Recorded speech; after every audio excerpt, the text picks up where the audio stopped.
요즘 좀 정상회담 시즌일까요? 자, 문재인 대통령이 조 바이든 미국 대통령과 함께 정상회담 잘 마무리가 되었고 오늘 또 오찬을 가졌다라는 이슈도 여러분이 접하셨을 텐데요. 자, 이제 바이든 대통령과 푸틴이 만납니다. 하지만 미국과 러시아의 상황이 그렇게 좋은 상황은 아닌 속에서 만남을 갖게 되는 거고, 그리고 우리가 이전에도 다룬 바 있지만 이미 중국의 시진핑 주석과 러시아 푸틴 대통령이 원자력 관련해서 합의를 본 바가 있기 때문에 이후에 미국과의 정상회담에서는 어떤 이야기가 나오게 될지 이 거시적인 흐름을 저희가 짚어보면서 장 대응해 보시면 좋을 것 같아서 이슈 준비했습니다. 자, 먼저 미국과 러시아가 만날 텐데 어떤 이야기가 나오게 될지 좀 들어볼게요. 조은정 의원님, 네. 어떤 이야기들이 오가게 될까요? 글쎄, 제가 잘 알지는 못하지만 정치적으로 네. 언론에 회자되는 그런 의제로 보게 되면은 예? 몇 가지가 있을 겁니다. 코로나19가 있을 거고, 그 다음에 또 기후변화, 탄소 중립이 있을 거고, 네. 그 다음에 또 뭐가 있냐면은 핵 문제 같은 게 있을 거예요. 근데 이제 이런 것들을 정치적인 심오한 그런 것들을 우리가 여기서 스튜디오에서 얘기한다 해서 우리가 해결될 것도 아니고요.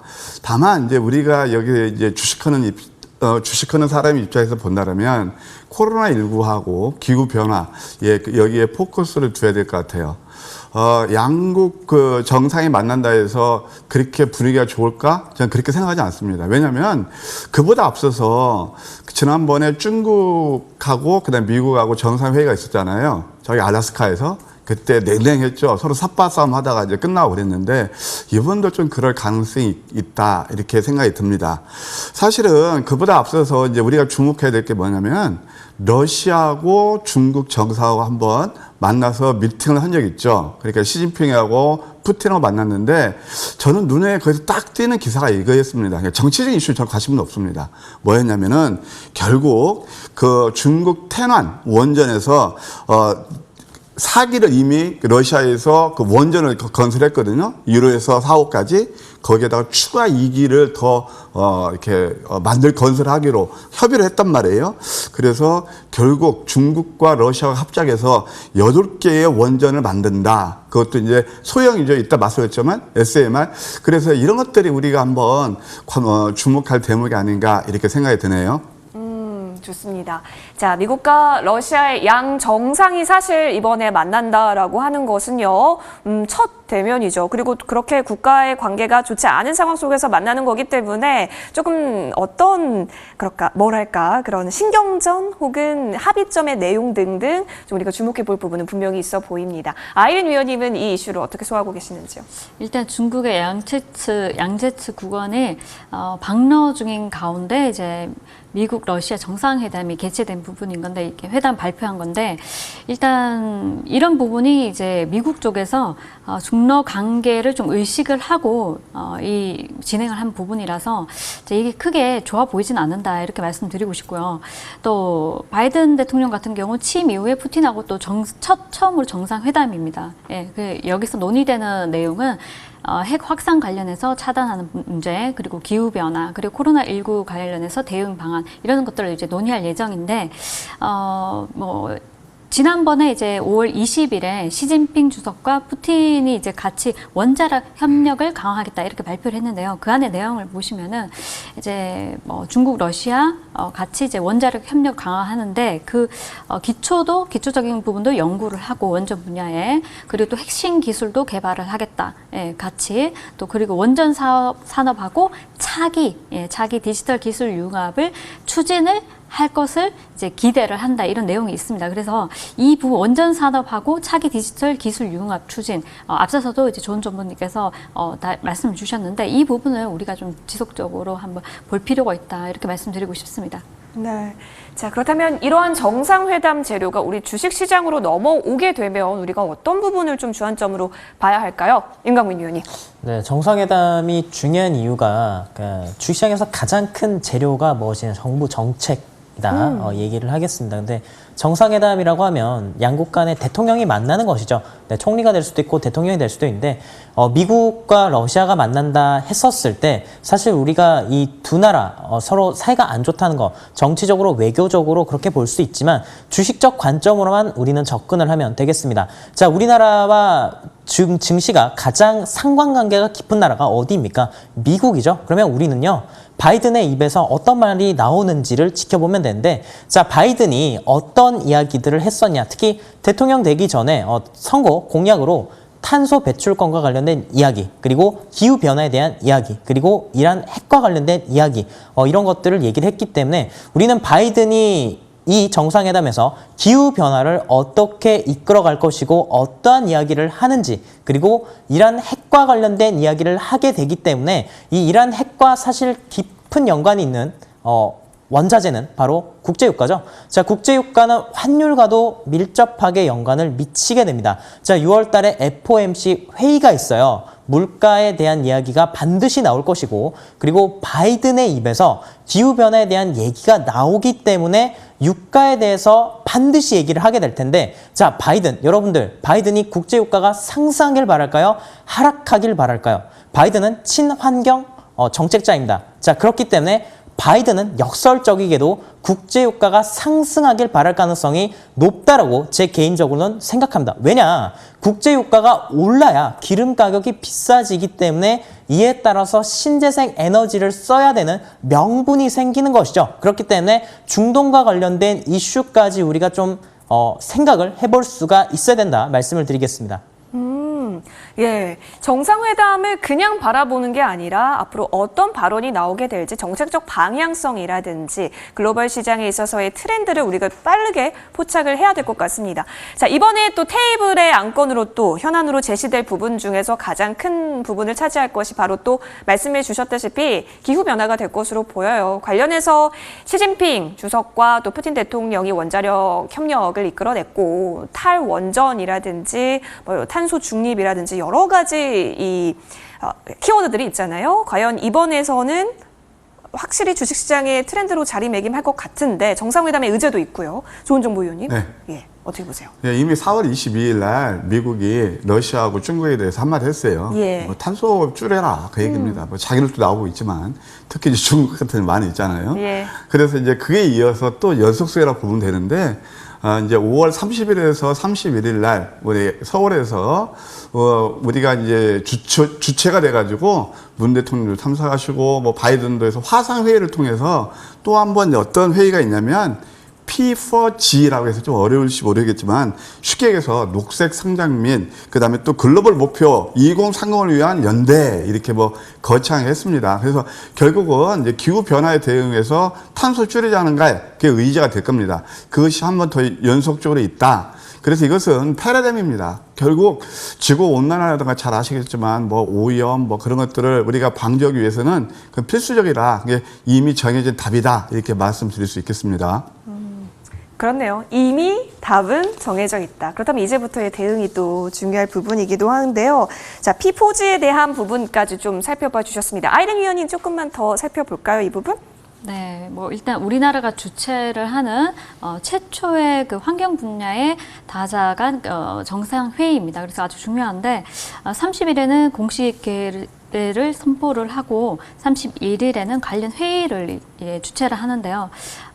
미국의 이제 조 바이든 대통령을 포함해서 또 중국의 고위급 인사도 참여를 하면서 약 한 60여여 명 정도 참가할 예정입니다. 그래서 한국 같은 경우 이제 18년도에 제1차 그 코펜하겐에서 이제 정상회의 이 이후에 처음으로 이제 올해 2차로 이제 개최국이 되었는데 굉장히 중요하다 볼 수 있고 또 관련해서 우리가 이 이슈도 중요하지만은 관련주들이 굉장히 많은데요.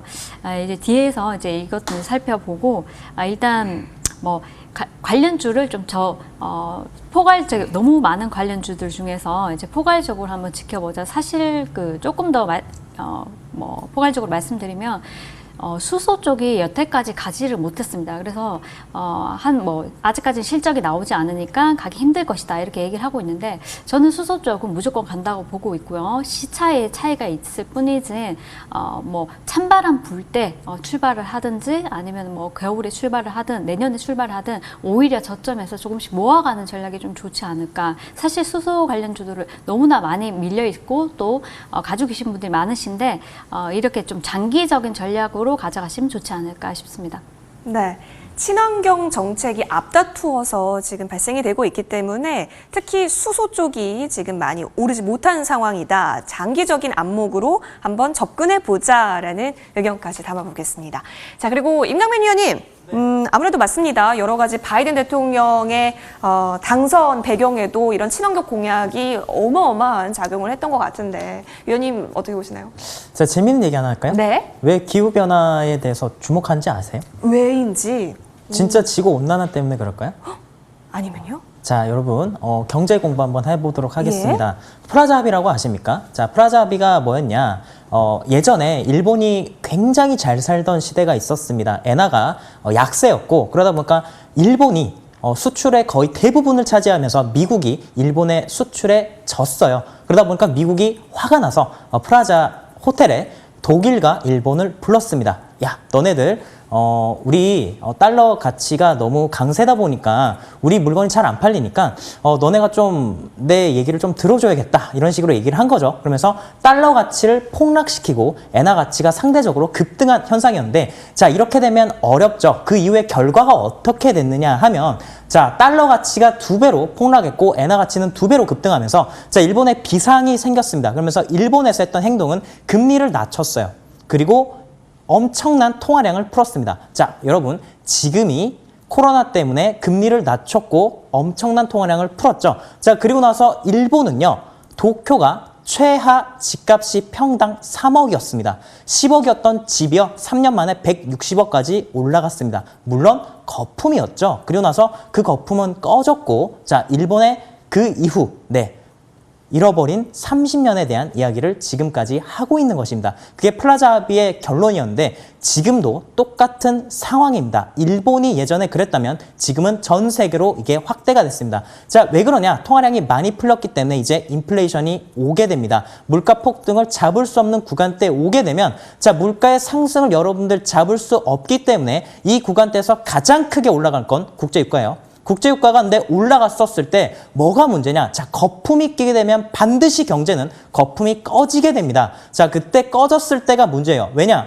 통화량을 푸는 구간대가 있고 통화량을 줄여야 되는 구간대가 있는데 지금은 통화량을 늘리고 있죠. 하지만 나중에는 통화량을 늘릴 수 없는 구간대에 진입을 하게 됩니다. 그때는 통화량을 강제적으로 줄여야 돼요. 지구 세상에 있는 돈의 절반이 없어지는 때가 오게 될 것입니다. 자, 그렇게 되면 어떻게 되냐? 국제유가가 폭등한 가격 가운데서 통화량은 많이 없기 때문에 기름을 사용할 수가 없어요. 그렇기 때문에 신재생 에너지를 개발해야 되는 것이고 바이든은 그런 것들을 보고 있는 것입니다. 이게 핵심입니다. 그렇기 때문에 우리가 앞으로 기름 가격이 같이 올라갈 것이고 그와 기름 가격이 올라가면 올라갈수록 바이든은 신재생 에너지 쪽에 더욱더 집중하려고 할 것이기 때문에 우리가 이러한 본질적인 부분을 봐야 된다라고 말씀을 드리겠습니다. 그 이면을 바라볼 수 있어야 되는데 여러분 좀 힌트를 많이 얻으셨을 거라고 생각이 듭니다. 그렇다면 종목으로는 어떤 종목을 봐야 하는지 지금부터 좀 살펴보시죠. 좋은정보위원님. 예, 어떤 종목이 우리가 기후변화 관련했을 때 가장 좀 주목해 볼 만하다라고 보시는지요? 예, 그 임광빈 그 위원 말씀을 들으니까 굉장히 막 깊이 연구도 했고, 그래서 뭐 초월합서 좀 미적분 푸는 그게 좀 난해 나오는데 그 정도 어려운데 저는 모든 것을 이렇게 단순화시켜서 보고자 합니다. 지금 우리가 주제가 뭐죠? 기후 변화예요. 근데 임광빈 위원은 그것도 100% 동감을 합니다. 뭐 일정 부분. 근데 문제는 뭐냐면 결국은 이 기후 변화라는 것은 있잖아요. 인간의 생존에 관한 문제예요. 그 이면에 어떤 주도권의 헤게모니도 있을 수 있겠지만 저는 그걸 단순화시켜서 보고자 합니다. 그러면 기후 변화에 대응하기 위해서 우리가 어떻게 접근해야 될 것이냐. 시청자 여러분, 우리가 본 친환경, 그린 뉴딜, 그린 에너지 떠오르는 게 뭐가 있죠? 예, 딱 떠오르게 태양광일 겁니다. 풍력일 겁니다. 이것은 이미 올드 패션입니다. 그 다음에 또 뭐가 있을까요? 최근에 떠오르는 게 바로 2차 전지, 연료 전지라는 게 있고, 그 다음에 아직 상용에는 좀 길이 멀지만 앞으로 아이론님이 정확히 말씀하셨는데 수소가 갈 겁니다. 그럼 수소 경제하고 맞물려서 볼 수 있는 게 뭔지 아세요? 우리가 그걸 등한시하고 있었습니다. 바로 SMR입니다. 그게 뭐냐면 스몰 모듈라 리액션 해가지고 바로 소형 원자로예요. 자, 우리나라는 어떻죠? 원자하면 뭐 환경 파괴하고 폭발 나면 막 또 멸망할 것 같죠. 물론 체르노빌한테 그런 경험이 있습니다. 그 확률적으로 얼마나 됐죠? 거기에서 굉장히 등하시고 있는 반면에 지금 선진 국가들은 그러니까 이 친환경으로 가기 위해서 아까 말씀드린 대로 이미 2차 전지 우리도 하고 있고 수소도 하고 있죠. 진짜 우리가 못한 부분이 바로 SMR입니다. 이것을 오늘 저는 이 시간을 통해서 이거 참 우리가 좀 심도 있게 같이 이렇게 공부할 수 있는 기회가 됐구나. 저는 내심도 기쁘기도 합니다. 자, SMR은 뭐냐면은 그동안은 원자를 만들 때 크게 만들었잖아요. 근데 이것을 소형화시켜서 만드는 겁니다. 그러면은 해외 수출도 좋고 모든 게 다 편의가 되겠죠? 근데 이것이 좋은 게 뭐냐면은 지금 뭐 예를 들어서 뭐 전력을 송출하는 그런 시스템이라든가 그런 것들을 다 그대로 응용할 수 있습니다. 따라서 지금 이것이 얼마나 앞으로 이제 그 친환경하고 각광받는 그런 사업이 되냐면 여러분 잘 아실게요. 빌 게이츠라는 분은 원전 기업 그 테라파워를 설립했어요. 이미 원전 기업. 우리나라는 다 폐쇄 오를 때 테라파워를 설립했고요. 그래서 2030년까지 SMR 소형 원자료 나트륨을 미국 내에서 상용하겠다고 합니다. 앞서가죠. 그 다음에 아까 말씀드린 대로 또 중국하고 러시아하고 서로 이렇게 탁탁 해가지고 벌써 중국에 8개 원자를 건설했단 말이에요. 여기 나오잖아요. 그러니까 우리는 잠시 원자로에서 이건 아니야. 진짜 우리를 죽이는 거야. 그런 인식에 팽배할 때 미국 17기, 그 다음에 또 여기 보게 되면은 러시아 17기, 일본 7기, 중국 8기 이렇게 만들었단 말이에요. 그래서 저는 앞으로 이거 SMR을 봐야 된다라는 생각이 듭니다. 자, 이제 수소 경제와 맞물려서 말씀드릴게요. 수소를 만드는 건 두 가지 공법이 있습니다. 하나는 뭐냐면 천연가스에서 분리하는 게 있어요. 그래서 이건 수소 추출 과정에서 또 탄소가 배출돼요. 그러니까 이것도 어떻게 보면은 그린 뉴딜, 그린하고 좀 관계가 멀죠? 그런데 뭐냐면 그린 수소가 있습니다. 이제 앞에 그것을 갈색 수소라고 그러고 또 그린 수소가 있는데 이것은 물에서 수소를 추출하는 거예요. 공해 하나도 없습니다. 나싱입니다. 그래서 이 그린 수소를 하려면 뭐가 반드시 필요하느냐? 엮어지는 게 바로 SMR입니다. 그래서 이 지금 원자로는 우리가 그 과거의 고정, 그러니까 우리가 원자로에서 두산용 같은 얼마나 좋았습니까? 그렇죠? 그러다가 지금 이제 좀 안 좋고 막 그러는데 다시 요즘 살아나고 있는데 앞으로 SMR 같은 거에서 우리가 앞으로 봐야 된다. 이것은 우리가 선택이 아니고 필수가 될 겁니다. 저는 개인적으로 이렇게 봅니다. 그러면 그와 관련된 기업들이 뭐냐? 바로 두산중공업입니다. 자, 저는 두산중공업을 좋게 보는 게, 이 주식이 참 철저하게 먼저 선행해서 움직이구나. 그게 그랜저 검증이라고 그랬죠? 자, 두산중공업 차트라 보실까요? 먼저 한번 연봉을 보시겠습니다. 이때만 해도 한국 원전이 해외에서 아주 막 히트를 하면서 15만 원까지 갔습니다. 이게 2007년도에 15만 원까지 하던 것이 2,200원까지 떨어졌습니다. 이거 왜 그렇게 여러분 다 아시잖아요. 이렇게 떨어지고 지금 또 서서히 어떻게 됐던 이게 올라가고 있단 말이에요. 그러면 아까 SM을 말씀드렸죠. 그걸 만들 수 있는 우리나라에서 가장 경쟁력 회사가 뭘까요? 두산중공업입니다. 그래서 이렇게 먼저 앞서는 것 같고, 이거 지금 차트를 보아도 역시 굉장히 강한 흐름을 보이고 있단 말이에요. 이런 것들 조금 더 월봉 하나 보실까요? 연봉은 그렇다 하더라도 월봉도 여기서 여기까지 상승 1파, 그 다음에 조정 2파, 그 다음에 상승 3파 하고 있다. 그래서 주가는 항상 우리나라에서 지금 만시지탄의 감은 있지만 주가는 실물 경기에서 선행해서 움직이는 감안할 때는 두산중공업이 좋지 않나 저는 그렇게 보고 있습니다. 알겠습니다. 두산중공업에 대한 관심 얘기해 주셨고 SMR 좀 주목해보자라고 이야기 나눠주셨습니다. 좋습니다. 바로 이어서 우리 린쌤과도 관련 종목 픽해 볼게요. 어떤 종목 눈여겨보고 계시는지요? 네, CS 윈드를 말씀드리겠습니다. 네. 자, 일전에 이제 작년에도 CS 윈드 여러분들께 지속적으로 언급해드리고 굉장히 많이 이제 상승이 나와 주었는데요. 이번에 1분기 매출액과 영업이익을 보니까 매출액은 이제 33%대, 그리고 영업이익은 94%대 이제 증가를 했습니다. 컨센서스 대비 굉장히 좀 한 25%대 이렇게 상회하는 수준으로 발표가 되었는데, 매출액이 지난해 주문량 이상 이렇게 나오면서 굉장히 성장성이 이제 지속되고 있는 부분이고, 또 다른 부분은 이제 일단은 미국의 지역 증설을 통해서 2024년까지 보니까 이 풍력 타워를 이제 3,320개나 이제 출하를 하는 걸 목표로 하고 있다, 이렇게 얘기 나오고 있습니다. 바이든 정부 들어서서 뭐 올해부터 25년까지 한 6만 개 정도 풍력 터빈을 미국에 설치할 계획인데, 자, 이게 단기적으로는 뭐 이슈가 이렇게 먹히는 게 아니라 중기적으로 봐야 되겠죠. 지금 보니까 뭐 차트를 보시면은 일전에 한번 슈팅이 나와 주었고요. 이제 이번 연도 2월 8일에 슈팅이 한번 나오고 쉬어가는 흐름입니다. 전형적으로 박스권에서 움직이고 있는데, 박스권 하단 부분, 중간 부분 정도 되는데요. 지금 천천히 이제 장기적으로 이제 보신다면은 충분히 전 고점까지도 한번 가주지 않을까 싶고, 우리가 이제 주도주는 크게 변하지 않는다, 이렇게 말씀드리고 싶은데요. 풍력 쪽에서는 CS 윈드 잘 살펴보시면 좋을 것 같습니다. 네. 풍력해서 CS 윈드 정고점 부분까지는 좀 노려보자라는 입장 저희가 체크해 보겠습니다. 자, 이어서 임강민 위원님. 네. 자, 어떤 종목들을 좀 담고 계세요? 여러분, 제가 방금 말씀드린 것들 반드시 기억하시기 바랍니다. 시간이 지나면 또 한 번 증명이 될 텐데요.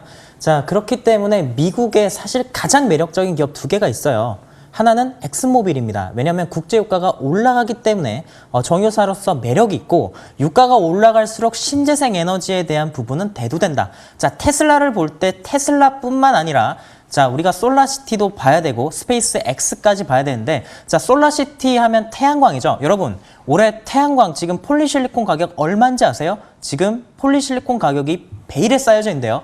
폴리실리콘 가격 지금 $30 됐습니다. 자, 올해 1월 달에 $9였어요. 자, 폴리실리콘 가격 현재가 기준으로 $30입니다. 자, 근데 이 폴리실리콘 가격 $1당 영업이익 400억 늘어나는 회사가 있습니다. OCI죠. 자, OCI 올해 영업이익 엄청나게 많이 늘어날 것으로 전망되는데 주가에 반영이 안 됐습니다. 자, 그리고 또 말씀드리고 싶은 부분은 바이든이 현재 미국 동부 해안에 어마어마한 풍력단지를 건설하겠다 얘기가 나오고 있어요. 이것 관련해서 우리가 또 봐야 되는 건 두산중공업이 있지만, 네, 대한전선, 여러분들 대한전선 차트 보겠습니다.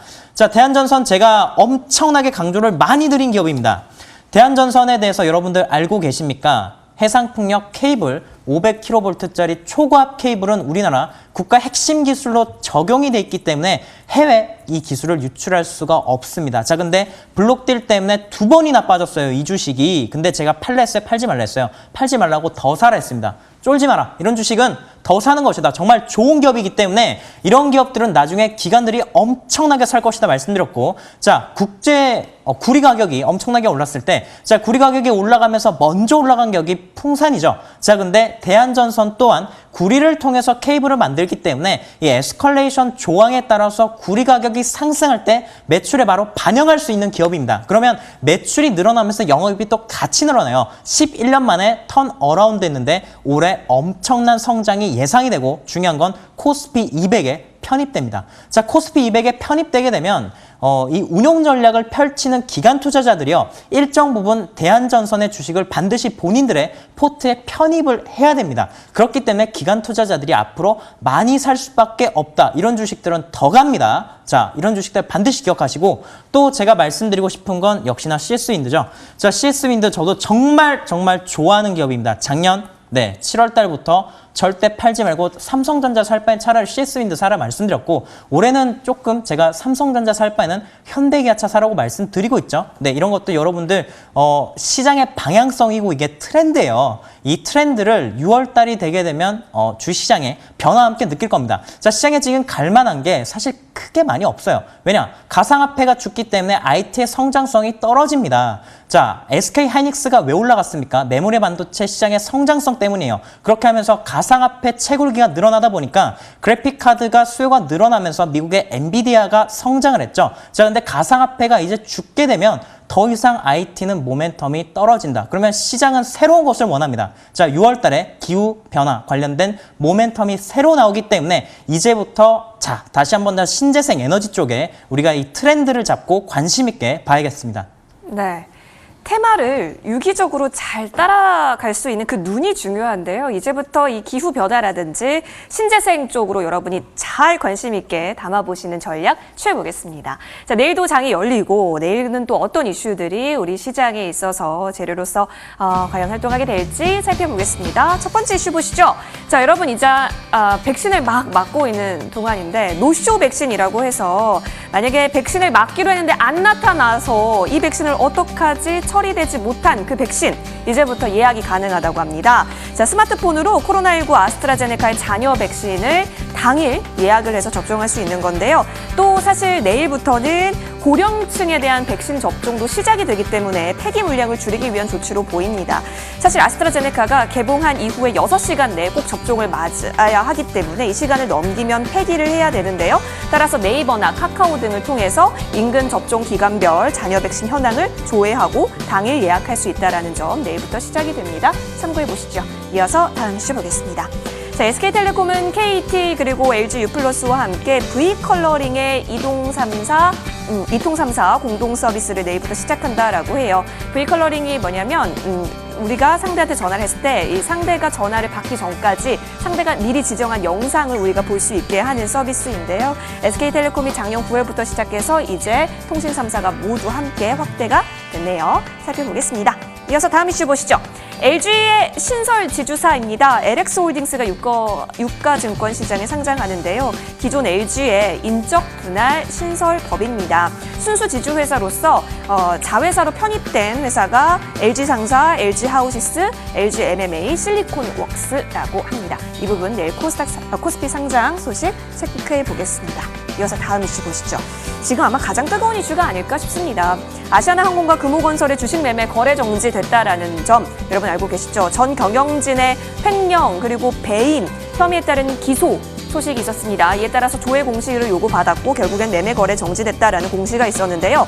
박삼구 전 회장이 그룹 재건과 또 경영권 회복을 위해서 총수 일가의 지분율이 높은 금호고속을 좀 지원하라라는 혐의를 받고 있습니다. 이 과정에서 무리하게 지배력을 좀 확장한 것으로 보이고 또 그룹 전체의 동반 부실 우려를 불러왔다라는 게 검찰의 판단입니다. 지금 아시아나와 대한항공의 종목 토론방이 굉장히 후끈후끈한 상황 속에서 과연 내일 어떤 움직임이 나오게 될지 여러분 잘 체크해 보시면 좋겠습니다. 저희는 따끈따끈한 종목들 들고 돌아오겠습니다.